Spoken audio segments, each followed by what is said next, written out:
인도 라자스탄의 고요한 마을, 천년을 넘긴 벽화 속에 어느 날 뜻 모를 문양이 피어올랐습니다. 전해진 적 없는 글자, 배운 적도 없는 형태. 그런데 젊은 화가는 그걸 매일 그리고 있었죠. 붓이 닿는 순간 마치 무언가에 사로잡힌 듯 얼굴엔 설명할 수 없는 평온함이 스며들었습니다. 마을 사람들은 처음엔 신기해하다. 곧 눈빛이 달라졌습니다. 낯선 문양 앞에서 사람들은 정체 모를 불안과 호기심 사이를 오갔습니다. 미지의 문자가 마을의 시간을 건드리기 시작한 순간이었죠.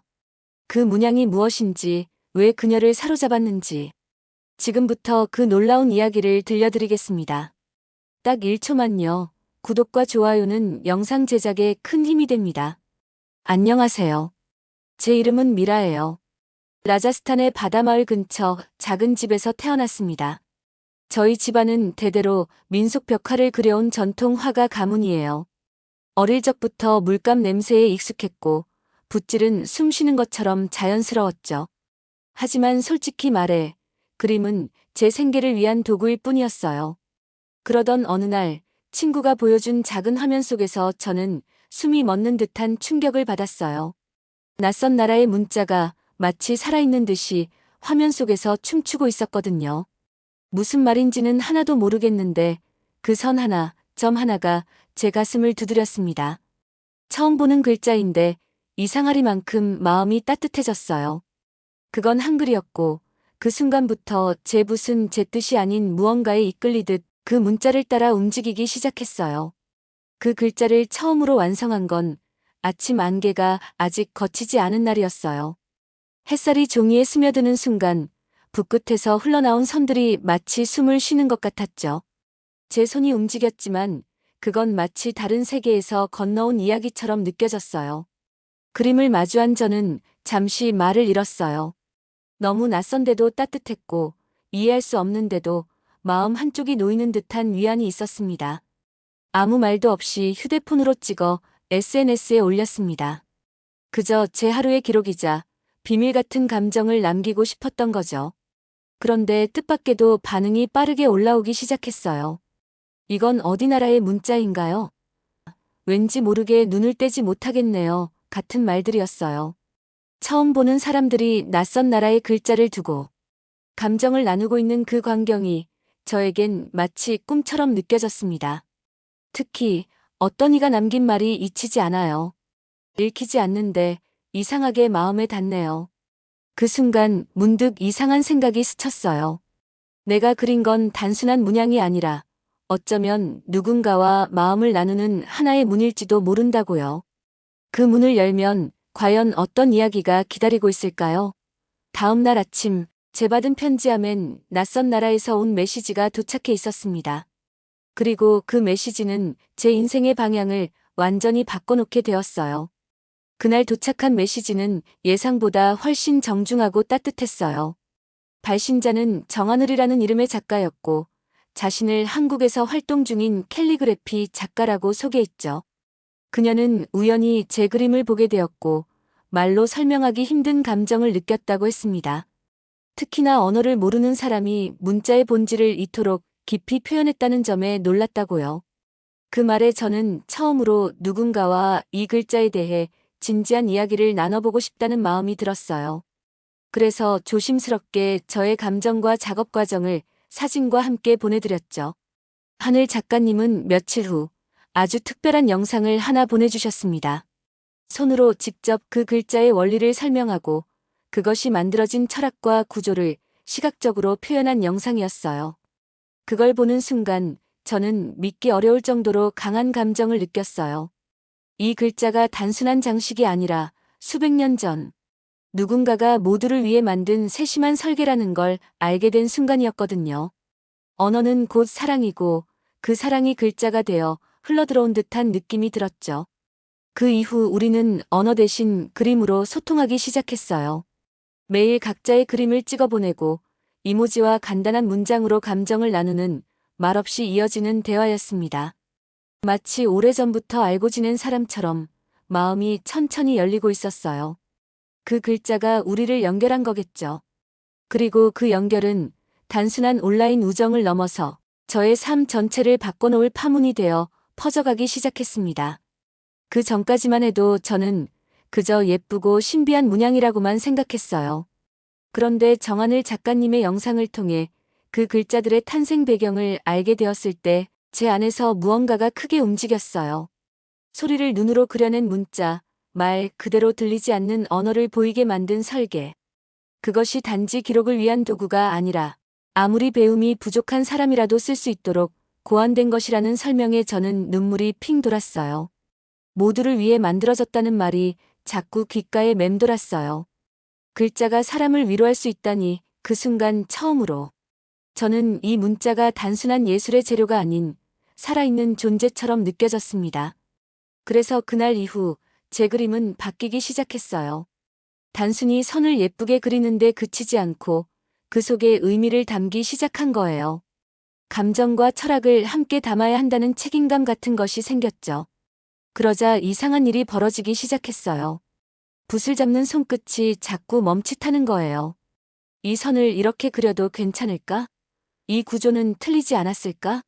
익숙하던 작업이 낯설게 느껴졌고 아무도 평가하지 않는데도 제 마음은 자꾸 조심스러워졌습니다. 어쩌면 그 순간부터였을지도 몰라요. 이 문자에 대해 더 알고 싶다는 마음이 단순한 흥미를 넘어서 무언가 사명처럼 바뀐 건. 그런데 바로 그때 제 그림 하나에 달린 댓글 하나가 저를 다시 흔들기 시작했어요. 이건 우리 마을 문양이랑 섞으면 안 되는 글자 아닌가요?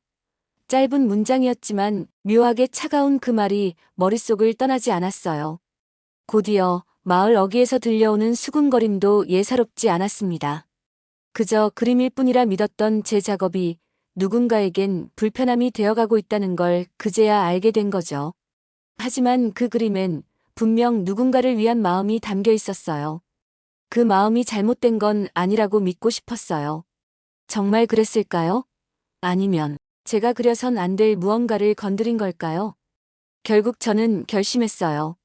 마을 사람들이 매일 오가는 공동 우물가 벽에 제 마음을 담은 그림을 그리기로요. 그 벽은 늘 해가 먼저 비추는 자리였고 오래전부터 마을의 중심이었죠. 저는 벽화 속 전통 문양 사이에 조심스럽게 그 낯선 글자를 스며들게 했어요. 숨, 사랑, 기억. 제가 가장 좋아했던 단어들이었어요. 그 의미를 아는 사람은 없겠지만 그 안에 담긴 감정은 언젠가 닿을 거라 믿었죠. 그림이 완성되던 날 평소와 다르게 마을 어른들 몇 분이 제 작업을 바라보고 있었어요. 눈빛이 심상치 않았어요. 한 분은 조용히 다가와 말없이 벽을 어루만지셨고 다른 이는 입술을 굳게 다문 채 뒤돌아갔어요. 그리고 다음 날 마을 회관 앞에 저를 불렀다는 이야기를 들었습니다. 회관 안으로 들어서자 어르신들이 둥글게 앉아 있었고 정적이 감돌았어요. 그중 한 분이 천천히 말씀하셨어요. 왜 그런 낯선 글자를 전통 그림에 섞었느냐? 목소리는 낮았지만 단호했어요. 저는 숨을 한 번 고르고 말없이 손바닥에 물감을 묻힌 뒤 바닥에 한 줄을 그었어요. 그리고 말했어요. 이건 제 마음이었습니다. 이해받지 못해도 괜찮아요. 하지만 지우고 싶진 않아요. 그 순간이었어요. 회관 문 너머에서 들려오는 아이들의 웃음소리. 그 아이들이 제가 그린 단어들을 흉내내며 따라 쓰고 있었어요. 마치 놀이처럼요. 어르신들도 그 모습을 보며 조금씩 눈빛이 누그러졌습니다. 긴장 속에서 조용히 퍼져나간 그 웃음은 마치 무언가가 서서히 변해가기 시작했다는 조용한 신호처럼 느껴졌어요. 하지만 전 몰랐어요. 그 웃음 뒤에 또 다른 파도가 기다리고 있었다는 걸요. 다음 날 회관 유리문에 누군가 손가락으로 쓴 글씨가 남겨져 있었어요. 이방인의 글자 마을을 더럽히다. 그 문장을 보고 저는 잠시 숨을 멈췄어요. 단순한 낙서였지만 그 안에 담긴 정서는 결코 가볍지 않았어요. 누군가는 제 작업을 마을의 정체성을 훼손하는 위협으로 느끼고 있다는 뜻이니까요. 저는 고민 끝에 정하늘 작가님에게 모든 상황을 털어놓았어요. 화면 너머로 그녀는 조용히 제 이야기를 다 듣고 난 뒤 말했죠. 미라 씨, 제가 거기로 갈게요. 열흘 뒤 그녀가 마을에 도착했어요. 직접 본 그녀는 생각보다 단단하고 부드러운 사람이었어요. 우리는 마을 회관을 빌려 조용한 전시회를 준비했어요. 그녀는 자신이 가져온 작품들, 그리고 제가 그린 그림들을 나란히 전시하며 한 사람 한 사람에게 그 글자가 가진 뜻과 철학, 역사적 의미를 설명했어요. 말은 통하지 않아도 그림과 손짓, 눈빛으로 우리는 끊임없이 전하려 했어요. 그리고 놀라운 일이 일어났습니다. 몇몇 어르신들이 조심스럽게 전시된 글자 하나하나를 따라 읽으려 애쓰는 모습, 아이들이 종이에 따라 그려보며 웃는 모습, 심지어 그 낙서를 남겼을지도 모를 중년 남성마저 전시회 한쪽에 조용히 서 있었어요. 누구도 강요하지 않았지만 그날 사람들의 눈빛은 분명 달라져 있었습니다. 그 낯선 문자가 낯선 이방인의 것이 아닌 이제는 마을의 일부가 되어가고 있다는 느낌, 그건 착각이었을까요? 아니면 정말 변화의 시작이었을까요? 하지만 변화라는 건 언제나 천천히 오고 때로는 사람을 시험하죠. 전시회 이후 몇 주 동안 마을은 평온해 보였어요. 사람들은 인사를 나누었고 아이들은 종이에 그 글자를 계속 따라 쓰며 놀았죠. 그런데 전 어쩐지 편하지 않았어요. 너무 조용했거든요. 마치 폭풍 전야처럼요. 그러던 어느 날 마을 뒷골목에 숨은 낙서 하나가 발견됐어요. 그녀는 여전히 외지인이다. 그 문장은 짧았지만 제 마음을 얼어붙게 만들었어요. 사람들의 겉모습은 웃고 있었지만 속 깊은 곳의 불씨는 아직도 남아 있었던 거죠. 저는 그 문장을 보고 한참을 서 있었습니다. 내가 전한 건 정말 감동이었을까? 아니면 잠깐의 구경거리였던 걸까? 그때 정하늘 작가님이 조용히 다가와 말했어요. 이제부터가 시작이에요. 저는 고개를 끄덕였지만 마음속 깊은 곳엔 흔들림이 있었습니다. 외지인이라는 말, 그건 단지 국적이나 언어를 뜻하는 게 아니더라고요. 아직 마음의 벽은 그대로였어요. 그날 밤 저는 작은 결심을 했어요. 그림이 아닌 진짜 글자를 직접 가르쳐 보기로요. 아이들에게, 어른들에게 그들이 직접 쓰고 읽을 수 있게 해보자고요. 그림처럼 바라보던 문자가 손끝으로 익혀지는 순간 그들이 그 문자를 자기 것이라 느끼게 될 수도 있지 않을까? 그리고 그날 밤 저의 머릿속에 떠오른 한 문장이 있었습니다. 마음을 얻지 못한 문자는 아무것도 바꾸지 못한다. 과연 저는 그들의 마음을 얻을 수 있을까요? 작은 마루방 한쪽에 칠판을 세우고 마을 아이들을 한 명씩 불렀어요. 처음엔 장난처럼 웃으며 모였던 아이들. 그런데 제가 천천히 글자의 구조를 그려 보이며 하나하나 설명하자 그 작은 눈동자들이 점점 진지해지기 시작했죠. 이건 내 이름이야. 그렇게 말하며 그들의 이름을 써줬을 때 아이들 얼굴에 떠오른 표정, 저는 평생 잊지 못할 거예요. 그런데 그 순간 마당을 지나던 어떤 어른 한 분이 말을 툭 던졌어요. 애들한테 그런 글자를 왜 가르쳐? 우리 글자도 못 배우는데. 정적이 흘렀고 아이들도 잠시 멈칫했어요. 저는 눈을 피하지 않고 그분을 바라보며 말했죠. 이건 누구의 것도 아닙니다. 마음을 담는 그릇일 뿐이에요.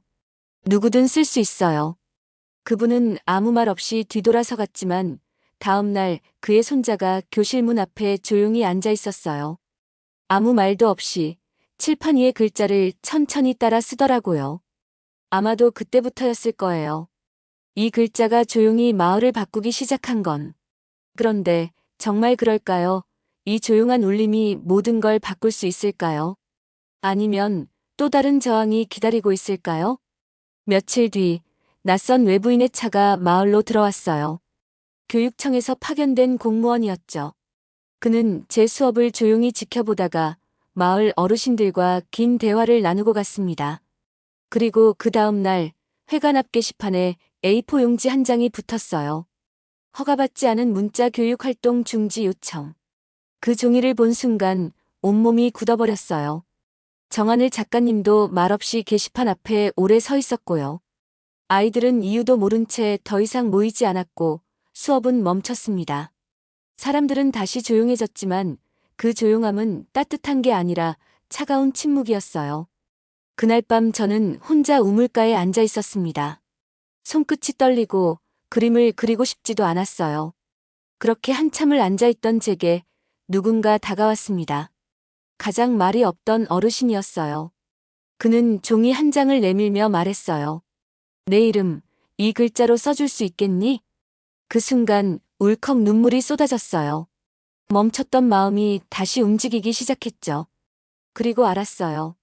문자는 눈으로만 배우는 게 아니라 마음으로 받아들이는 거라는 걸요. 하지만 이 조용한 연대가 또 다른 파란을 부를지도 모른다는 예감은 지워지지 않았습니다. 그날 이후 이상한 일이 벌어지기 시작했어요. 교육이 중단된 지 일주일쯤 지났을 때였어요. 아이들이 하나둘 제 집 앞에 종이를 들고 찾아오기 시작한 거예요. 무슨 뜻이냐고요? 그 종이엔 아이들 스스로 따라 쓴 단어들이 적혀 있었어요. 바람, 빛, 엄마, 하늘. 틀린 글자도 많았지만 그 안엔 감정이 있었어요. 그 장면을 본 어르신들 중 한 분이 말했어요. 애들이 뭔지도 모르고 그리던 걸 이제는 뜻을 알고 쓰는구먼. 그 말에 저는 고개를 들 수가 없었어요. 말없이 고개만 숙였죠. 하지만 바로 그날 작은 기적이 일어났어요. 회관에서 마을 잔치가 열렸는데 한 아이가 무대에 올라 자기가 쓴 문장을 발표한 거예요. 종이에 또박또박 적힌 5글자. 나도 쓸 수 있어요. 순간 사람들의 탄식 섞인 웃음이 터졌고 박수가 울렸어요.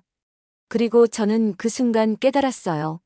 이 문자는 기술이나 도구가 아니라 누군가의 가능성을 여는 열쇠라는 걸요. 이제 더 이상 이 글자는 외지인의 것이 아니었어요. 그것은 아이들의 것이었고 어르신들의 것이었어요. 그리고 그 중심엔 이름을 잃었던 사람들이 다시 이름을 찾고 있는 장면이 있었습니다.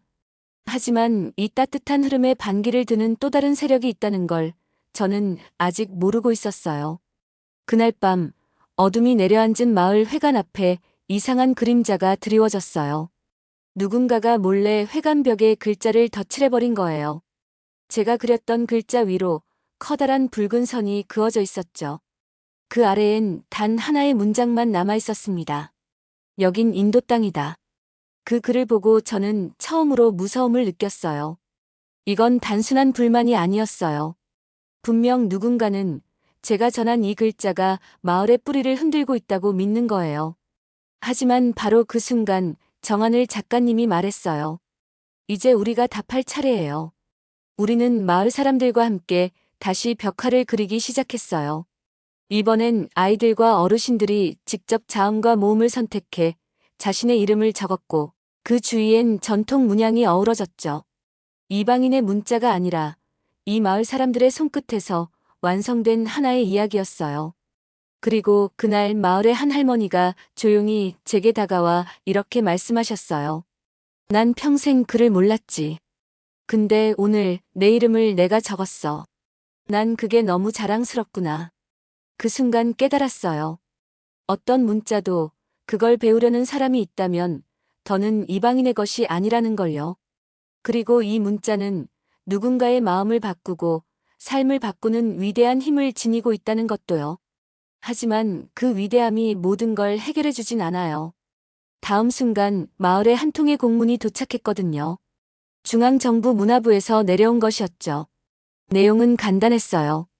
외국 문자의 공공 사용 금지에 대한 경고. 이제 진짜 싸움은 국가라는 이름의 벽과 마주하게 될 차례였어요. 공문을 받아든 순간 마을 전체가 숨을 죽였어요. 이전과는 차원이 다른 위협이었죠. 국가의 이름으로 내려진 명령. 모두가 그 종이를 들여다보며 이젠 정말 끝난 것 같다는 표정을 지었습니다. 저도 흔들렸어요. 하지만 정하늘 작가님은 단호히 말했어요. 이건 단지 문자의 문제가 아니에요. 존엄의 문제예요. 그날 밤 우리는 결심했어요. 이 모든 과정을 영상으로 기록해 외부로 보내기로요. 아이들이 처음 글자를 따라 쓴 장면, 어르신이 자기 이름을 적으며 울컥하던 순간, 그리고 그 붉은 선 위로 다시 그려낸 벽화까지. 마을 사람들과 함께 만든 기록 영상은 온라인에 공개되었고 뜻밖에도 전 세계로 퍼져나가기 시작했어요. 우리가 올린 영상엔 마을 사람들이 그 글자를 따라 쓰고 자신의 이름을 적으며 웃는 장면이 담겨 있었어요. 그 영상을 본 한 외국인이 댓글을 남겼죠. 읽을 수 없던 글자에 어떻게 감동하셨나요? 그러자 또 다른 사람이 이렇게 적었어요. 우리는 알아요. 자기 이름을 직접 쓸 수 있다는 게 얼마나 특별하고 소중한 일인지요. 며칠 뒤 인도 공영방송에서 취재팀이 마을을 다녀갔고 뉴스엔 이런 문장이 올라왔습니다. 이방인의 문자가 아닌 사람의 마음을 적는 글자. 그리고 저는 마침내 깨달았어요. 이 문자는 더 이상 어디서 왔느냐가 중요한 게 아니라 누구의 마음에 닿았느냐가 중요하다는 걸요. 한글은 이제 저 혼자만의 감동이 아니라 이 마을 전체가 품은 사랑의 언어가 되었고 그 따뜻한 울림은 인도의 다른 지역들로도 번져가기 시작했어요. 벵갈루루의 어느 예술학교에서는 이 영상을 보고 벽화 프로젝트를 시작했고 델리의 한 교육운동가는 글자는 배움이 아니라 존엄의 시작이라며 이 사례를 강연에서 소개했죠. 누군가에겐 예술, 누군가에겐 교육, 그리고 누군가에겐 해방의 문이 되어 한글은 지금도 조용히 그러나 깊게 퍼져나가고 있습니다. 아이들의 손끝에서, 어르신들의 떨리는 입술에서, 벽화의 문양 속에서 살아 숨쉬는 그 글자. 그것은 단지 읽는 법이 아니라 사는 법을 가르쳐줬죠. 그리고 그 가르침은 지금도 조용히 퍼지고 있어요. 이제는 누구도 그것을 지울 수 없습니다. 왜냐하면 그 문자는 종이가 아니라 사람들의 마음에 새겨졌으니까요. 한때 낯설게만 느껴졌던 그 글자가 이제는 제 인생의 중심이 되었습니다. 저는 그림으로만 감정을 전하던 사람이었는데 지금은 마음을 글자로도 표현할 수 있게 되었어요. 무엇보다 이 작은 마을에 살던 사람들이 저와 함께 글자를 배우고 자신의 이름을 적고 웃으며 서로의 마음을 나누는 걸 보며 느꼈습니다. 이 글자는 사람의 마음을 여는 열쇠이자 언어라는 도구를 넘어선 사랑의 형태라는 것을요. 정하늘 작가님과 저는 이 일을 끝이 아닌 시작이라 믿고 있습니다. 마을의 이야기는 하나의 씨앗이 되었고 그 씨앗은 이제 인도 곳곳에서 조용히 뿌리를 내리고 있습니다. 우리는 함께 이 작은 기적을 더 많은 곳으로 전하려고 합니다. 누군가에겐 여전히 낯선 문자일지 모르지만 분명한 건 이 글자가 사람과 사람 사이에 놓인 벽을 허무는 힘을 가졌다는 사실입니다. 오늘 이야기는 여기까지입니다. 단순히 예쁜 글자가 아니라 과학과 철학 그리고 사랑이 담긴 문자. 한글이 인도 마을의 일상을 어떻게 바꿨는지 지켜보셨습니다. 600년 전 누구나 쉽게 읽고 쓸 수 있도록 창제된 이 위대한 문자가 오늘날 국경을 넘어 또 다른 기적을 만들어내고 있습니다. 전 세계에서 유일하게 음성 원리를 시각적으로 표현한 문자, 바로 우리의 한글. 한글의 위대함을 많은 사람들에게 전하고 싶으시다면 구독과 좋아요로 이 감동을 함께 퍼뜨려 주세요. 끝까지 함께 해주셔서 감사합니다.